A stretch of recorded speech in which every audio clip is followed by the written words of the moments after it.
प्रधानमंत्री नरेंद्र मोदी ने शुक्रवार को जापान के अपने समकक्षीय योशिहिदे सुगा से फोन पर बातचीत की और इस दौरान दोनों नेताओं ने सहमति जताई कि भारत और जापान के मजबूत संबंध मौजूदा क्षेत्रीय व वैश्विक चुनौतियों से निपटने में मदद करेगा।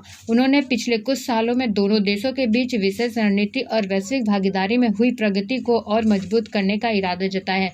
प्रधानमंत्री कार्यालय में जारी बयान में कहा गया कि मोदी ने प्रधानमंत्री के रूप से सुगा की नियुक्ति पर उसे बधाई दी और वार्षिक द्विपक्षीय शिखर सम्मेलन के लिए भारत आने का आमंत्रण भी दिया है।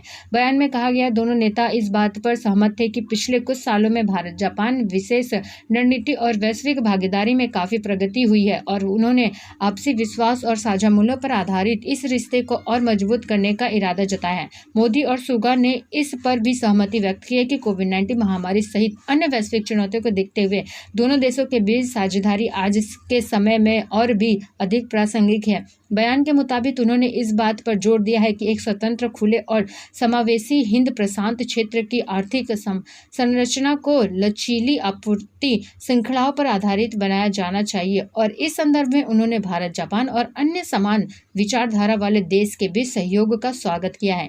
दोनों नेताओं ने दोनों देशों के बीच आर्थिक साझेदारी में हुई प्रगति की सराहना की और इस संदर्भ में कुशल श्रमिकों में संबंधित समझौते की विषय वस्तु को अंतिम रूप देने का स्वागत किया है।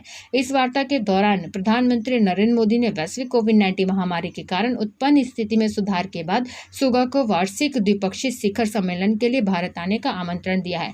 बाद में मोदी ने ट्वीट कर कहा, प्रधानमंत्री योशिहिदे सुगा से बहुत ही अच्छा संवाद हुआ है। पिछले कुछ सालों में हमारे संबंध में हुई शानदार वृद्धि के साथ विशेष रणनीति और वैश्विक भागीदारी को लेकर भी हमने विचार और आदान प्रदान किया है। उन्होंने कहा, हमने सहमति जताई है कि भारत और जापान के मजबूत संबंध मौजूदा क्षेत्रीय व वैश्विक चुनौतियों से निपटने में मदद करेगा।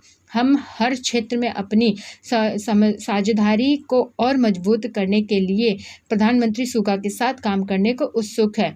मालूम हो कि सुगा ने जापान के प्रधानमंत्री के तौर पर शिंजो आबे की जगह ली है। आबे के स्वास्थ्य कारणों से अपने पद से इस्तीफा दे दी थी। जापान की संसद में इस माह हुए मतदान से सुगा को औपचारिक तौर पर नया प्रधानमंत्री चुना गया है। सुगा लंबे समय से आबे के करीब रहे हैं।